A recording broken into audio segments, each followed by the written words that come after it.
kita bisa melanjutkan membaca hadis-hadis Rasulullah sallallahu alaihi wasallam yang ada di dalam kitab Bulughul Maram yang dikarang oleh Imam Ibnu Hajar Al-Asqalani. Salawat dan salam pada Rasulullah sallallahu alaihi wasallam. Mudah-mudahan kita semua patut untuk nanti bersama wasallam. Amin ya rabbal alamin. Hadis-hadis yang akan kita baca berikut adalah penjelasan tentang solat bagi orang yang dalam kondisi musafir. Yang kedua, hadis tentang orang yang dalam kondisi sakit. Bagaimana pelaksanaan solatnya, bagaimana keringanannya, dan di dalam Al-Quran dalam surat An-Nisa ayat 103 Allah katakan wa in darabtum fil ardi falaysa 'alaikum junahun an taqsuru minas shalah in khiftum ay yaftinakumul ladzina kafaru. Inti ayatnya adalah kalau kita dalam safar itu diperkenankan oleh syariat jumlah 4 rakaat bisa dikerjakan menjadi 2 rakaat. Kita perlu paham ada jamak, ada qasar. Kalau sekedar qasar, solat yang jumlah 4 rakaat menjadi 2 rakaat. Itu qasar. 4 rakaat zuhur menjadi zuhur, asar, isya. Ini semuanya yang 4 ini menjadi 2 rakaat. Itu qasar.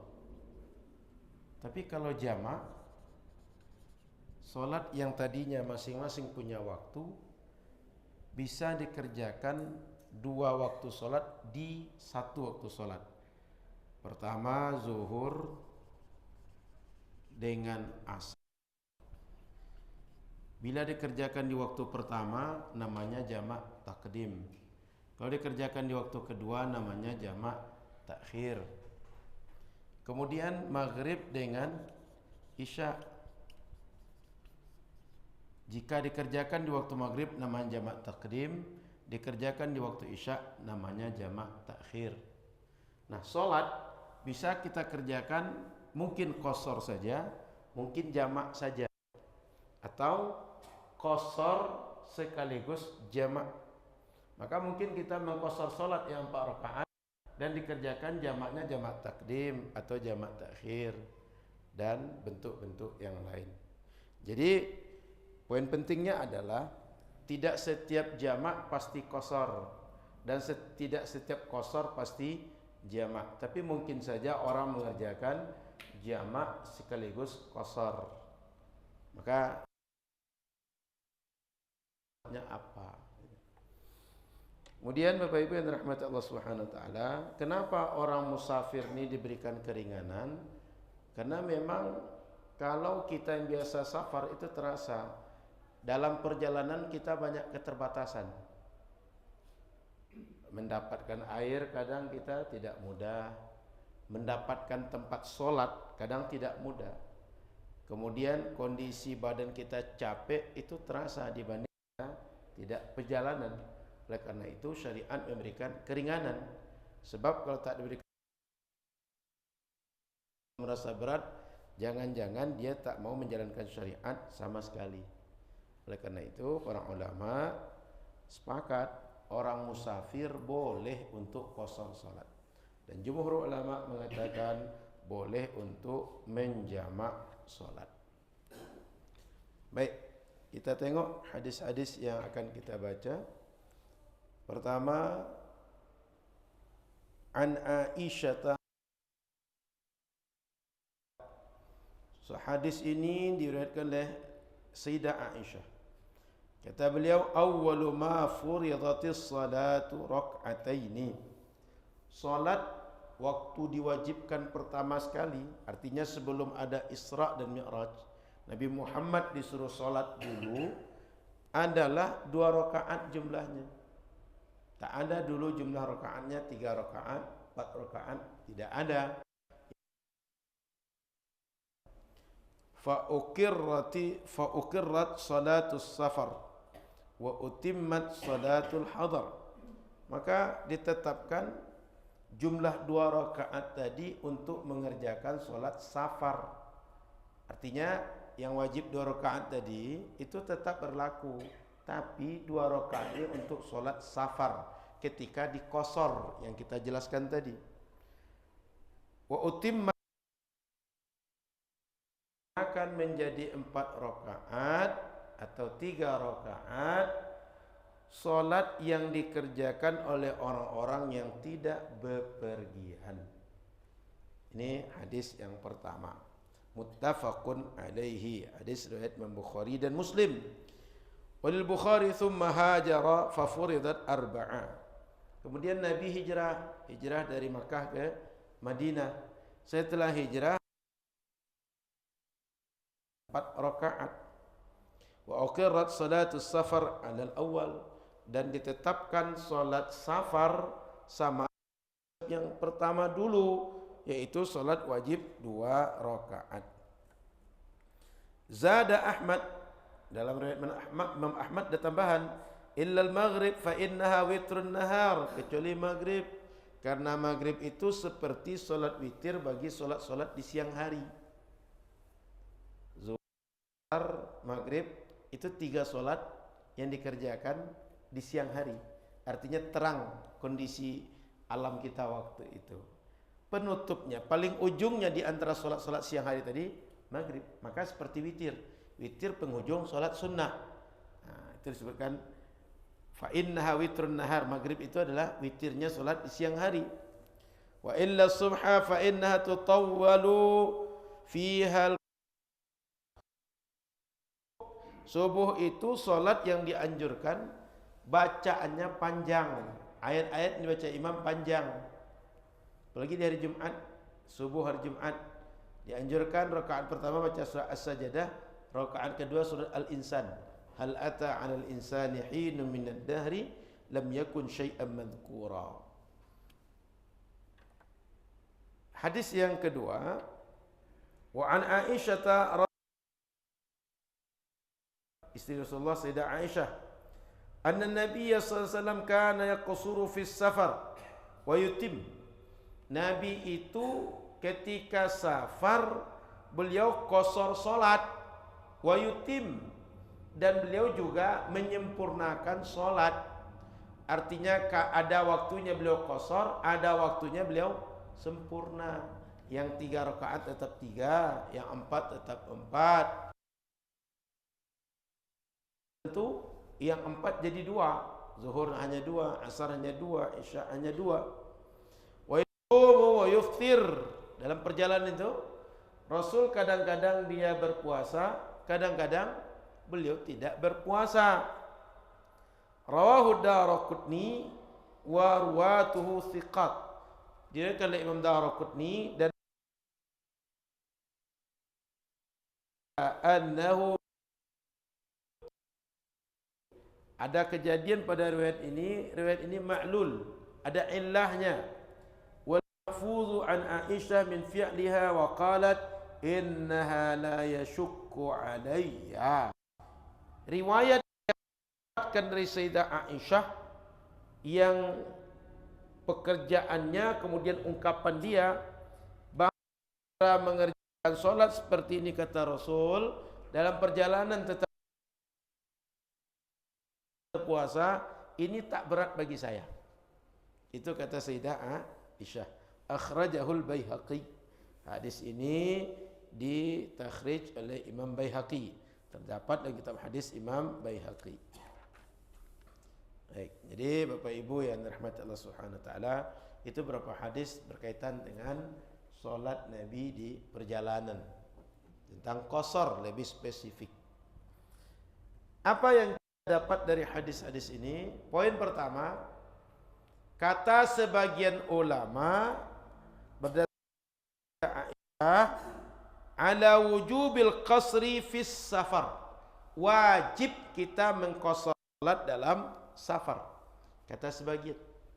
Jadi sebagian ulama menganggap qashar ini adalah hukumnya wajib. Maka Bapak Ibu jangan heran melaksanakan sholat dengan diqashar, dengan dijamak itu wajib. Ini mazhab Imam Abu Hanifah menyatakan bahwa sholat itu hukumnya wajib diqashar kalau kita musafir. Dari mana? Dari hadis Sayyidah Aisyah tadi. Sebab kata Sayyidah Aisyah bahwa sholat itu dulu awalnya dua. Turun perintah yang baru, sholat safar tetap dua. Maka mesti dikerjakan dua. Kemudian Bapak Ibu yang dirahmati Allah Subhanahu wa taala, berdasarkan hadis tadi berarti kita tak boleh mengerjakan salat di perjalanan lebih daripada dua. Makanya disebut wajib oleh mazhab Imam Abu Hanifah. Kemudian kata Imam Malik dan Imam Syafi'i serta Imam Ahmad, bahkan Imam Malik menyatakan ini jika dikerjakan sunnah muakkadah, bukan wajib. Maknanya kalau kita tak mengerjakan dengan cara diqashar tak berdosa. Boleh dikerjakan diqashar, boleh tidak. Tapi dikerjakan dengan diqashar sunnah muakkadah. Tadi saya baca di awal, wa idza darabtum fil ardi falaysa 'alaikum junahun an taqsuru minas shalah. Surah An-Nisa ayat 101. Maka disebutkan tidak ada keberatan atau tidak ada masalah bagi orang beriman untuk mengqashar salat. Ini menunjukkan bahwa salat ini sebaiknya dikerjakan secara dispensasi atau rukhsah. Sebaiknya begitu. Kerjakan dengan sempurna. Kemudian Bapak Ibu yang dirahmati Allah Subhanahu wa taala, poin kedua dari hadis ini, salat maghrib dikerjakan tetap 3, tak diqashar. Begitu juga subuh tetap 2 dan itu bukan diqashar. Memang jumlah asli subuh itu 2. Namun yang diqashar itu salat-salat. Maka Bapak Ibu yang dirahmati Allah Subhanahu wa taala, siapa saja orang yang mengqashar salat selain salat maghrib dan subuh itu boleh diqashar dari 4 menjadi 2. Tapi maghrib tetap 3, subuh tetap 2. Tak ada cerita subuh jadi 1 rakaat atau maghrib 1,5. Nanti bingung orang menentukan di mana 1,5-nya. Bagaimana nanti? Subuh tetap 2, maghrib tetap 3, yang boleh diqashar zuhur, asar, isya. Ini pelajaran penting dari hadis yang sudah kita baca tadi. Silakan kalau ada diskusi, pertanyaan. Maka kalau Bapak Ibu nanti dalam perjalanan, saya ini mobil pribadi Ustaz, nggak saya qashar, boleh. Saya ini sehat, pakai kendaraan pribadi terukur. Rasanya kalau saya puasa bisa, nggak usah dibatalkan. Saya ini pergi perjalanan pesawat semua Ustaz, tak ada yang berat Ustaz. Cuma paling antrian atau proses-proses naik pesawatnya agak panjang, ngambil bagasi yang agak lama. Tapi secara umum saya tidak terlalu capek. Karena tadi ada riwayat bahwa Nabi di perjalanan beliau kadang puasa, kadang beliau tidak puasa. Kadang beliau qashar salat, kadang tidak qashar salat. Jadi tidak menjadi kewajiban. Bisa kedua-duanya. Silakan, ada pertanyaan.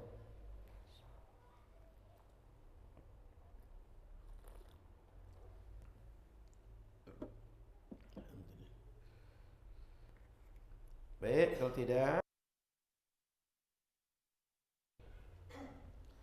Wa 'an Ibnu Umar radhiyallahu ta'ala anhuma qala, hadis riwayat sahabat Abdullah bin Umar, kata beliau, Inna Allah yuhibbu an tu'ta rukhasuhu kama yakrahu an tu'ta ma'siyatuhu. Rawahu Ahmad wa sahahahu Ibnu Khuzaimah wa Ibnu Hibban. Wa fi riwayatin kama yuhibbu an tu'ta azaimuhu. Allah Subhanahu wa taala suka kita melakukan ibadah yang punya rukhsah dengan rukhsah.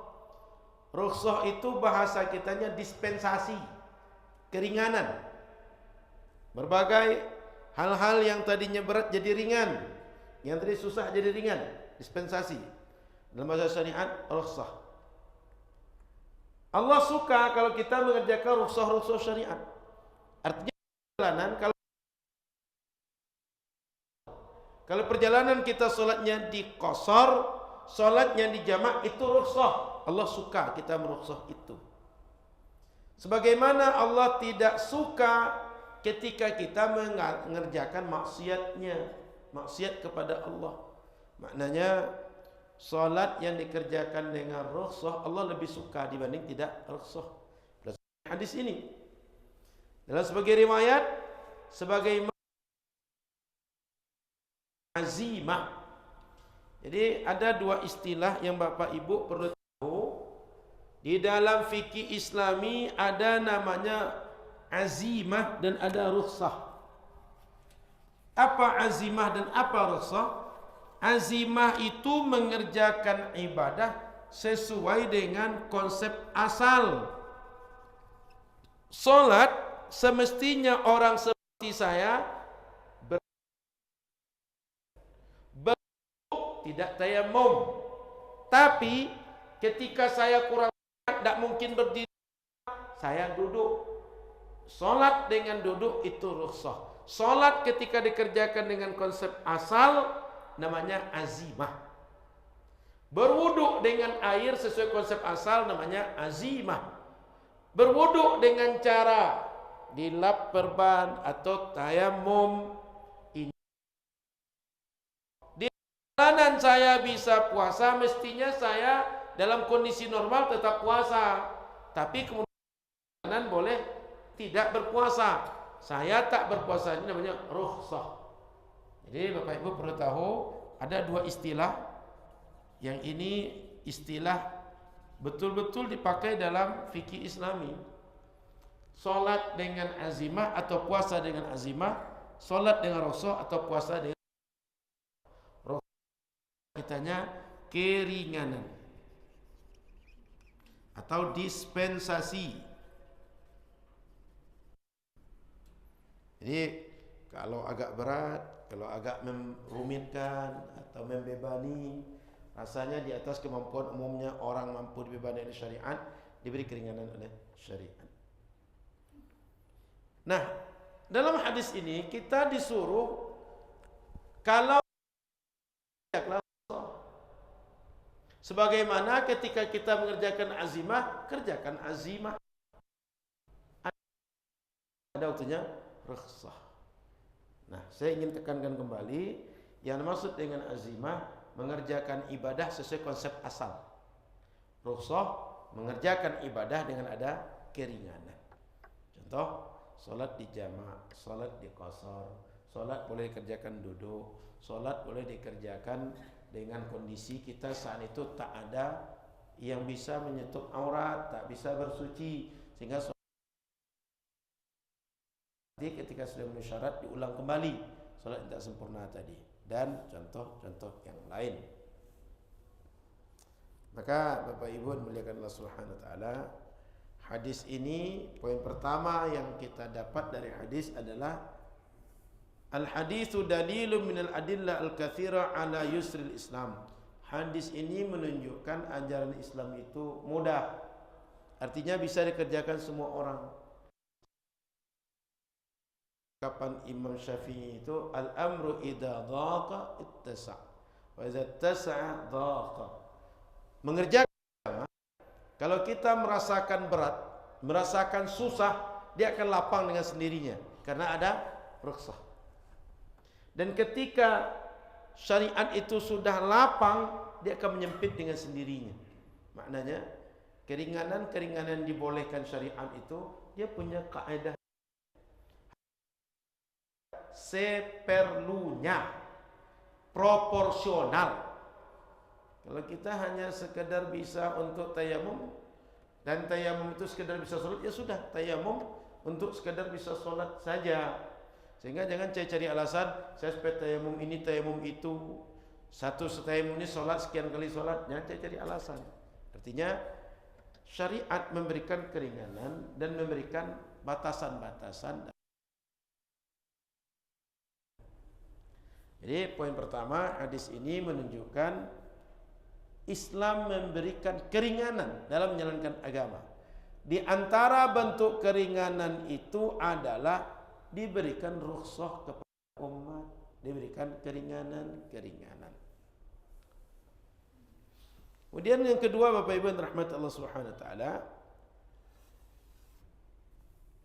poin yang penting juga, ma jaa minal ijtihadatil madhhabiyah mubihan li amrin fi muqabalati ijtihadat ukhra tahzuruhu. Di dalam fikih kadang-kadang ada ijtihad sebagian ulama itu membolehkan, pihak yang lain tak membolehkan. Sebaliknya juga begitu, sebagian tidak membolehkan, sebagian membolehkan.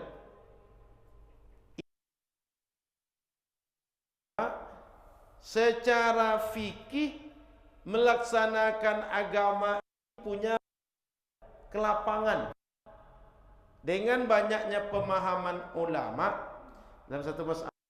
Itu ulama ada yang mewajibkan, ada yang tidak mewajibkan, ada yang membolehkan, ada yang melarang dalam satu masalah yang sama. Perbedaan ijtihad, bertolak belakangnya ijtihad di antara ulama tersendiri bagi kita. Kenapa? Tugas kita sebagai orang awam adalah kalau tak mengerti syariat, ikut orang yang tahu. Orang yang tahu yang kita tahu, orang yang tahu itu maksud ulama yang kita ikut, mereka membolehkan, ya saya mengerjakan yang dibolehkan mereka. Di waktu yang lain saya dapati bahwa ulama tak membolehkan, berarti saya tak mengerjakan. Orang awam ini dalam beragama, dia tak diperintahkan dan tak dibebani mengkaji syariat sampai ke akar-akarnya lalu menyimpulkan sendiri. Tidak. Dia tinggal mengikut kepada siapa yang mengerti agama, lalu tanya kepada dia, bagaimana saya mengamalkan. Oleh karena itu kita yang awam ini tak punya mazhab. Siapa orang yang kita tanya? Kalau kata orang yang kita tanya boleh, ya boleh. Kata orang yang kita tanya tak boleh, ya tak boleh. Dan kebiasaan kita begitu. Sehingga jarang di kitanya bertanya, Ustaz, kenapa boleh? Dalilnya apa? Kenapa tak boleh? Dalilnya apa? Itu jarang. Kebanyakan, Ustaz, saya begini, begitu, boleh atau tidak? Boleh. Selesai. Tinggal dikerjakan. Umumnya begitu. Maka dalam belajar agama, cari betul orang yang kita percaya. Percaya apa? Percaya memang ilmu dia patut untuk diikuti. Tengok track record dia, tengok bagaimana apa yang disampaikannya, supaya kita saat menerima cakap orang yang kita jadikan guru tadi, kita terima, tenang, dan tinggal amalkan. Dan kita sampaikan juga ke orang. Tapi kalau kita tak kenal orangnya, dia menyampaikan ada yang kadang berbeda dengan kebiasaan kita, bagaimana kita akan percaya? Maka Bapak Ibu cari betul, kalau mengaji itu tengok siapa orang yang akan mengisi pengajian, atau siapa orang yang diminta mengisi pengajian. Kita dalam masalah hari-harian kita, membangun rumah misalnya, itu kan kita cari tukang, cari pemborong, cari arsitek. Itu kita biasanya tak mau siapa sajalah, itu tak mau. Tapi biasanya kita profiling. Tengok, siapa sih kira-kira arsitek yang bisa untuk mengerjakan seperti ini? Kalau tukang, pemborong, kira-kira yang sesuai spesifikasi kita, amanah, dan dia orangnya jujur, bisa dipercaya, siapa sih? Kita cari, kita track, kita tengok bagaimana sih.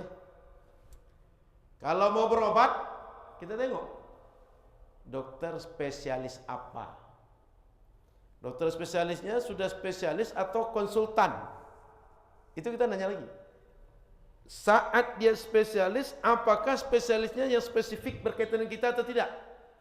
Karena Ibu rahmati Allah Subhanahu wa taala, kalau kita tengok spesialis dokter itu ternyata spesialisasinya makin ilmunya makin banyak spesifiknya. Oleh karena itu kita sangat-sangat detail berusaha meyakinkan diri memilih apa saja bidang kehidupan yang menurut kita orang ahli yang kita hadapi. Belanja di pasar kan juga begitu. Milih-milih kita. Tak sembarang ambil, nampak pisang langsung ambil, enggak. Nampak pepaya langsung ambil, enggak. Punya kaedah. Bagian ekornya itu menunjukkan semangka ini merah atau tidak. Itu punya mazhab kita dalam menentukan itu. Durian, ini durian ini kira-kira masak atau tidak. Itu punya mazhab juga untuk menilainya. Jadi maksud saya, apa saja dalam kehidupan ini kita sangat berusaha untuk hati-hati, tidak sembarang orang yang kita terima. Dalam masalah agama semestinya lebih hati-hati. Sekedar dikerjakan sekarang, tapi nanti akan berujung kepada akhirat kita. Ada pahala dan dosa, ada hisab di situ, dan ada surga dan neraka di balik apa yang kita buat. Oke, maka karena itu Bapak Ibu, kita semua berusaha mengerjakan agama semaksimal yang bisa kita buat dan mengikut orang yang mengerti. Sehingga ketika mengikut orang atau fatwa kepada orang, kita pastikan orang yang kita jadikan tempat bertanya atau guru mengaji kita, dia memang orang yang patut untuk itu. Karena jangan sampai dia tidak tahu lalu berfatwa salah, kita mengamalkan, sudah kita amalkan, kita ajarkan pula ke orang. Akhirnya tersebar salah dan seterusnya. Jadi pendapat fikih yang banyak tadi, ini orang sebagian boleh jadi akan menganggap ini masalah, boleh jadi menganggap ini lapang, tapi sesungguhnya dia lapang. Kemudian bisa saja orang menganggap ini serba boleh. Tidak juga begitu. Dalam syariat kita tak boleh sekedar tatabbu'ur rukhas, mengambil cakap ulama yang serba mudah. Artinya begini mudahnya, misalnya ini mudahnya, ini mudahnya. Kita ambil serba mudah sehingga mengumpulkan semua yang mudah, yang mana seenak perut kita, itu tidak boleh. Jadi dalam beragama, mengambil ajaran seenak perut kita, yang mana saja kita suka, kita pilih-pilih, itu tidak boleh. Jadi beragama ini dasarnya bukan karena memenuhi hasrat kita, mana yang kita suka, mana yang kita enak, mana yang kita mau, lalu cakap ulama pembenarannya dilabel dengan cakap ulama. Tidak begitu beragama itu. Beragama itu memang kita didasari percaya dengan ulama, lalu ulama memberikan kepada kita ilmu, kita ikut dia. Sehingga kita tidak, kan kita ini kadang-kadang kalau sesuai dengan saya ikut dia. Kalau tak sesuai dengan saya, berarti bukan saya itu. Tidak begitu beragama itu. Jadi beragama itu adalah memang mengikut siapa orang yang kita percaya, yang memang dia patut untuk dipercaya dalam masalah agama. Kemudian Bapak Ibu yang dirahmati Allah Subhanahu wa taala, poin selanjutnya, Di dalam kajian itu mencampur adukkan ajaran satu ulama dengan ulama yang lain. Contoh, dalam menikah di dalam mazhab Imam Syafi'i tak boleh menikah kecuali ada saksi 2 orang dan ada wali. Dalam mazhab Imam Abu Hanifah untuk perempuan sudah dewasa dengan syarat mereka itu boleh. Ini jangan jadikan ini sebagai pembenaran kalau menikah tanpa wali, tapi dengan syarat mazhab Imam Abu Hanifah. Perempuan dewasa dengan syarat-syarat mereka boleh menikah tanpa wali. Mazhab Syafi'i tak berlaku.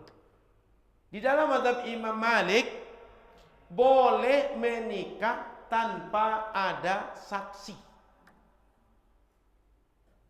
Ini kalau orang ngeh dengan masalah ini, ujung-ujung menikah tanpa saksi, berduanya. Sehingga tak ada bedanya antara menikah yang akad nikah secara syariat dengan orang yang berzina. Nah, ini talfik, menggabungkan beberapa pemahaman fikih menjadi satu produk. Itu tak boleh dalam fikih. Bila nih, talfik itu tak boleh bila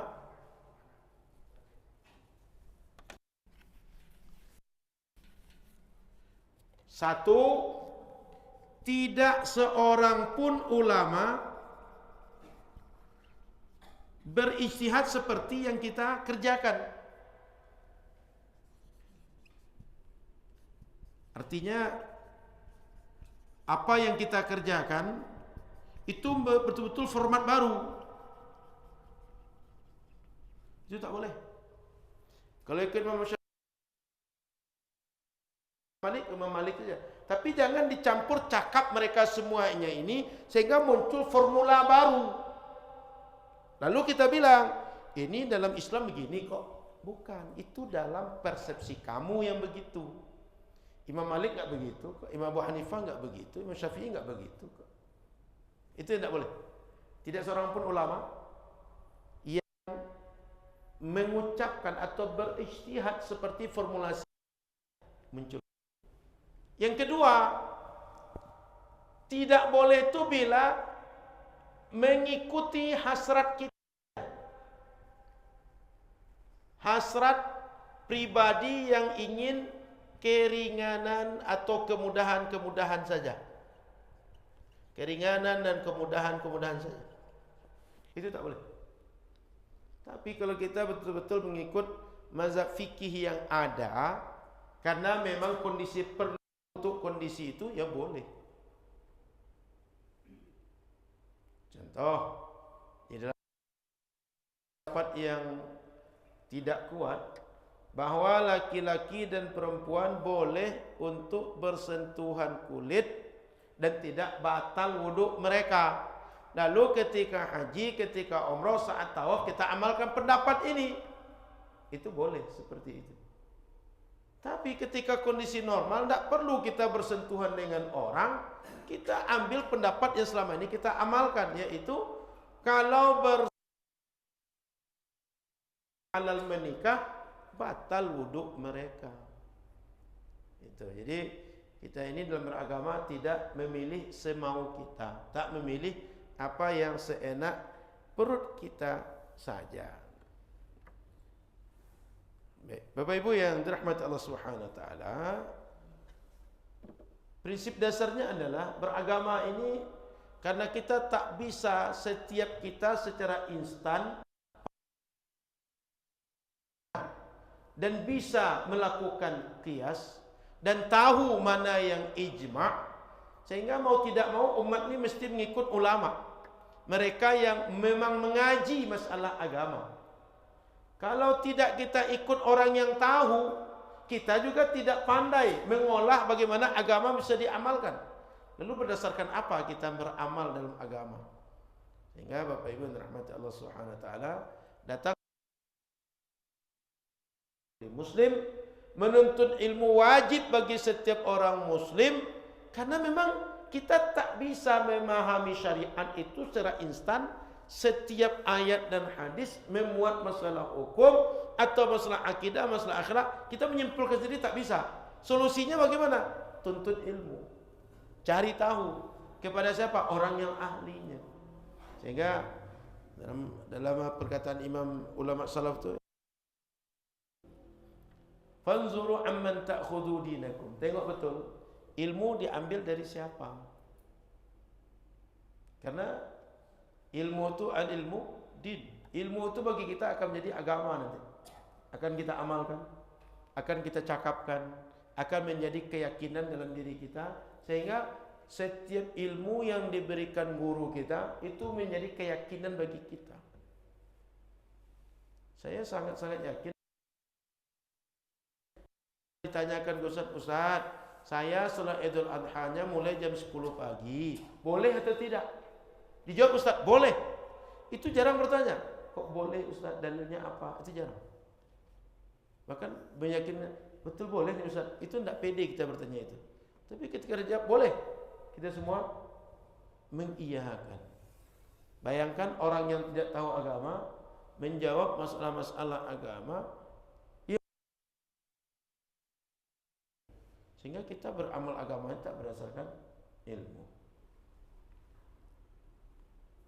Baik, kita diskusi. Silakan Bapak Ibu rahmati Allah Subhanahu wa taala.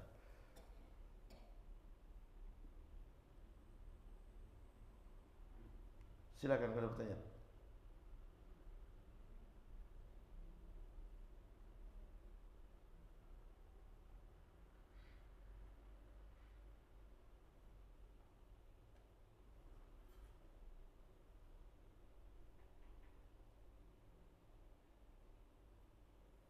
Oke, kalau tidak kita lanjut hadis ya.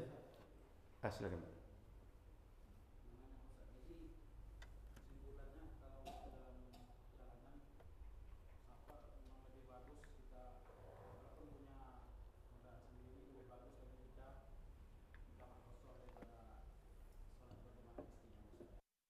Tapi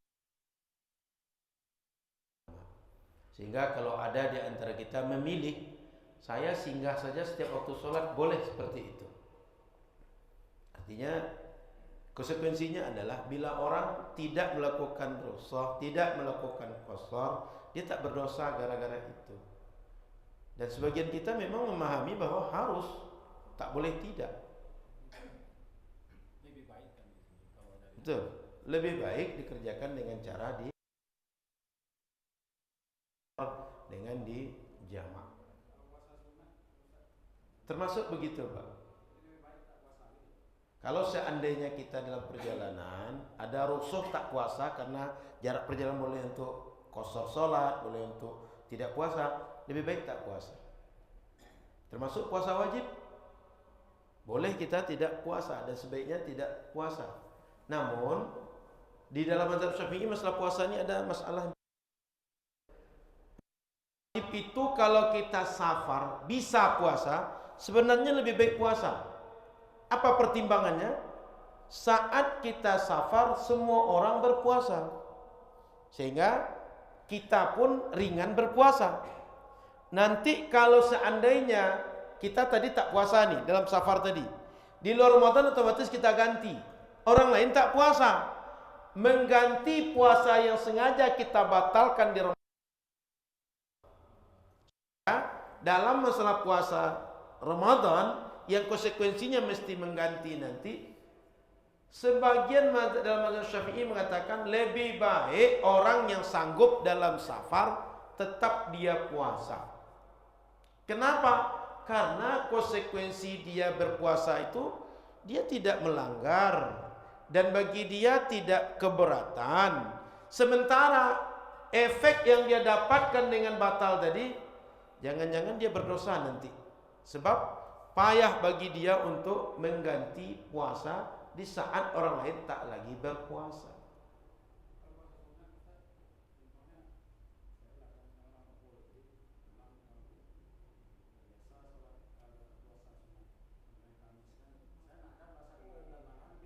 Boleh puasa sunnah itu.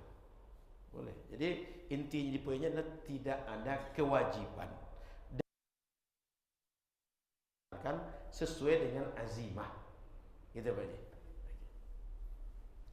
Baik, selanjutnya hadis berikut. Wa an Jabir radhiyallahu taala anhu qala, dari jalur riwayat sahabat Jabir, qala Rasulullah SAW, kata beliau Rasul bersabda, khairu ummati alladhina idza asa'u istaghfaru.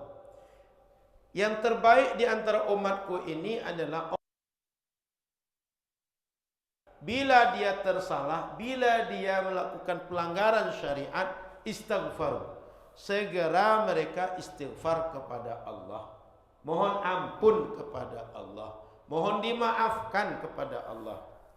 Wa idza ahsanu istabsharu, bila mereka melakukan perbuatan baik, mereka memotivasi orang-orang yang melakukan perbuatan baik. Dan orang yang melakukan perbuatan baik itu bergembira dengan perbuatan baik yang dia lakukan.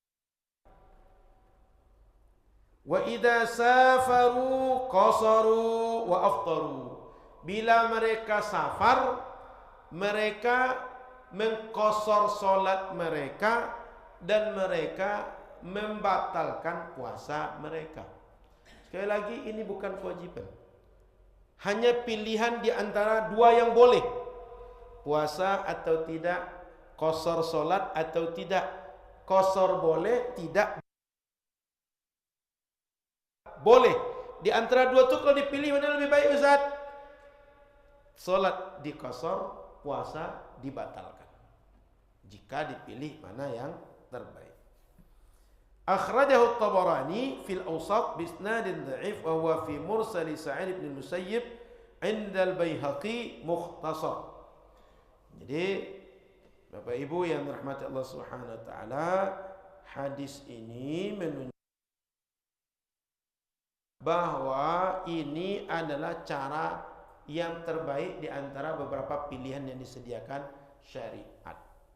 Artinya sekali lagi, ini la yadullu 'ala al-wujub wa la 'ala sunnah li qasril musafir wa ma dzukira ma'hu bal yasluh lahumā. Ini bukan menunjukkan bahwa dia wajib diqasar, dia sunnah diqasar, enggak.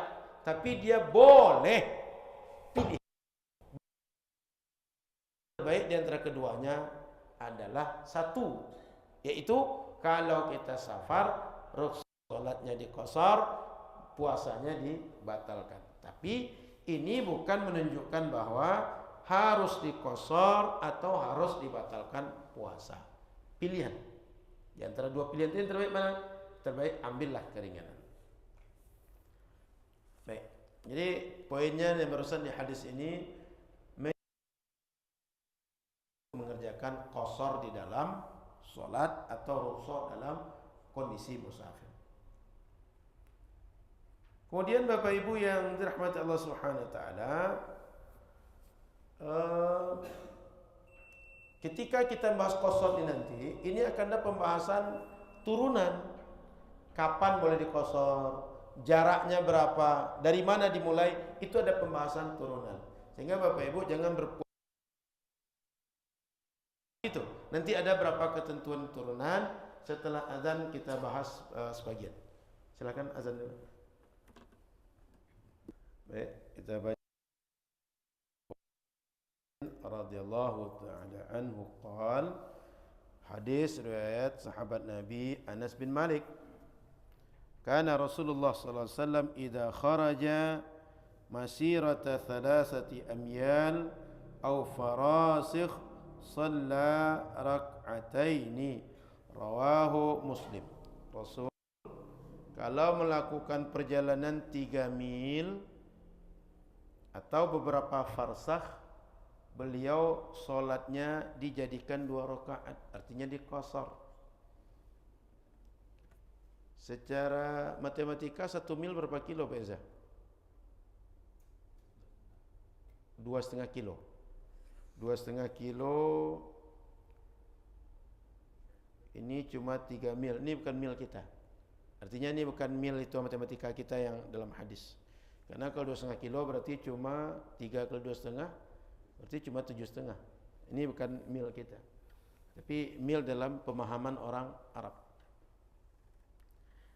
Maka poin penting dari hadis ini pertama adalah Rasul kalau melakukan qasar itu ada jarak-jarak tertentu. Tidak hanya kapan perjalanan qasar, tidak begitu, tapi ada jarak tertentu. Di antaranya mana dia? Di sini dijelaskan bahwa ulama jarak 1 mil itu setara dengan, ini mil bukan mil kilo, 1,6 adalah 6.000 hasta orang normal. 1 hasta ini berapa senti bisa Pak? Berapa? Katakan 30. Kalau 6.000 berarti 18 kilo. Ya kan? 6.000 hasta. Berarti berapa kilo tu? 6.000 hasta. Cuma 2 kilo. Baik. 6.000 hasta yang setara dengan 1,848 meter katanya. Hampir 2 kilo. Kemudian salah satu amyal, 1 farsakh 3 mil. Kemudian dilanjutkan bahwa wa min mudha'afatil barid huwa arba'atu faras ay 12 milan. Qalu ay farasikh laysa litakhir ay aw lisyak. Baik.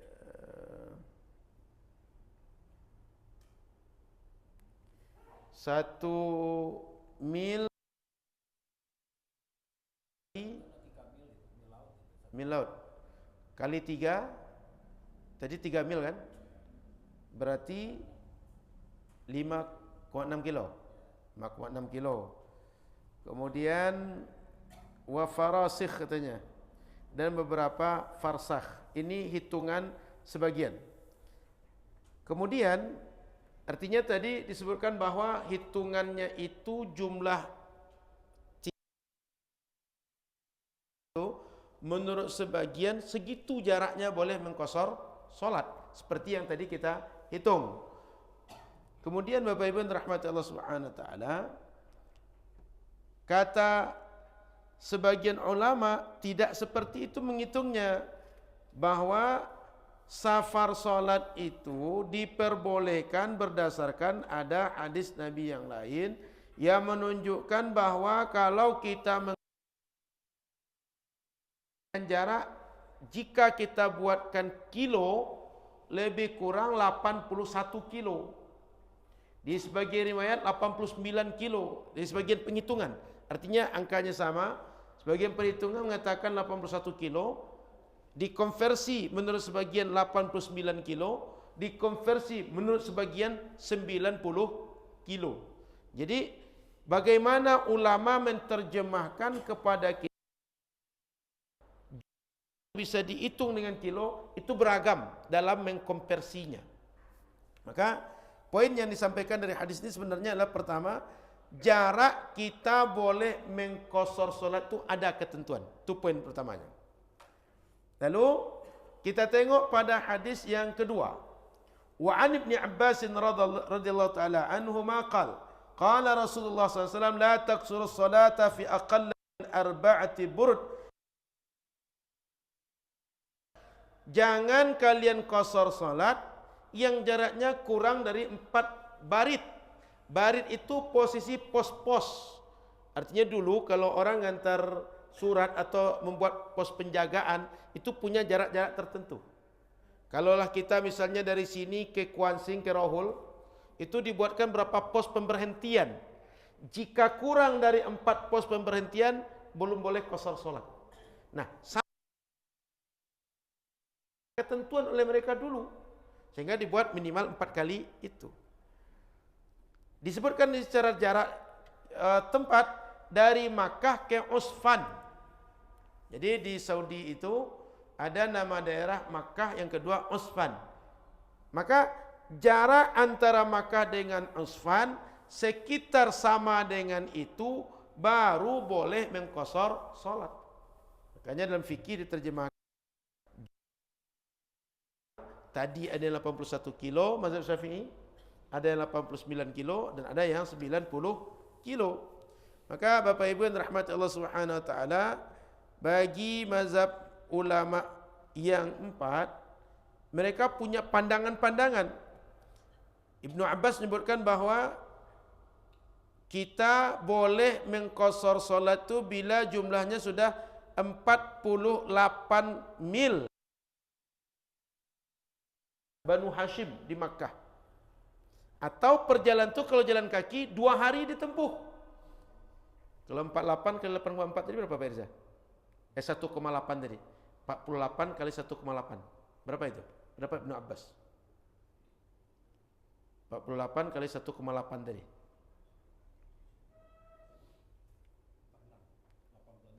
86 menurut Ibnu Abbas. Kilo, kalau dikilokan sekarang. Kemudian Imam Syafi'i dan imam yang lain mengatakan bahwa hadis Ibnu Abbas tadi mauquf, tak bisa dijadikan dalil. Sehingga pendapat Ibnu Abbas ini sebagian orang tak mau menerima pedoman ini. Mazhab Imam Abu Hanifah mengatakan anna aqalla masafatil safar alladhi yatarattabu 'anil qasru masiratu 3 ayyam wa layali. Mazhab Imam 3 hari 3 malam baru boleh qasar. Pak Haji, Pak Haji Abdul Ghani, ke Mahathir 3 hari 3 malam sampai Pak jalan kaki? Berapa hari berapa malam kalau jalan kaki? Seminggu. Jadi dalam mazhab Imam Abu Hanifah 3 hari 3 malam. Dalam Ibnu Abbas tadi 2 hari 2 malam. Kemudian dalam mazhab yang lain dikatakan bahwa jaraknya itu bila mazhab Imam Abu Hanifah itu ada yang 81 kilo, ada 88,75, sehingga ada 2 konversi. 81 satu, yang kedua 88,75, sama dengan kita. Ada 81, ada 89 dan ada yang 90 kilo. Maka Bapak Ibu yang dirahmati Allah Subhanahu wa taala, paling simple, paling rendah angka baiknya kita ambil dari berapa angka yang ada itu, jarak 81. Sehingga perjalanan yang jaraknya 1 kali perjalanan untuk hitung lari bahasa orang sekarang, bukan hitung berputar bolak-balik. Jika jaraknya itu 81 kilo, baru boleh kita mengqasar salat. Lebih dari itu apalagi? Artinya paling minimal jarak kita tempuh kita ke tujuan kita 81 kilo atau lebih. Kenapa Pak?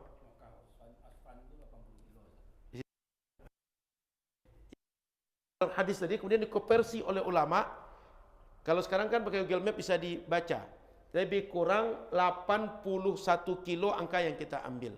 Maka kalau kita pergi ke Dumai, ke Duri, ke Rokan Hulu, pergi ke Rokan Hilir, pergi ke Kampar, jika jaraknya sudah 81 kilo atau lebih, sudah diperkenankan, diperbolehkan kita qasar salat. Kalau belum sampai, kita boleh mulai mengqasar salat. Dalam pembahasan nanti ada, yaitu secara ringkas, kalau kita sudah keluar dari kampung. Karena orang disebut musafir bila dia dalam perjalanan. Kalau dia masih di kampung dia atau di daerah tinggal dia belum musafir. Tapi kalau sudah melakukan perjalanan keluar dari daerah domisili kita, anggaplah kalau hitung sekarang, keluar dari kecamatan, kita sudah dianggap musafir. Kalau masih dalam kecamatan, kapan boleh mulai diqasar salat itu? Kalau sudah lewat dari areal kecamatan kita katakan.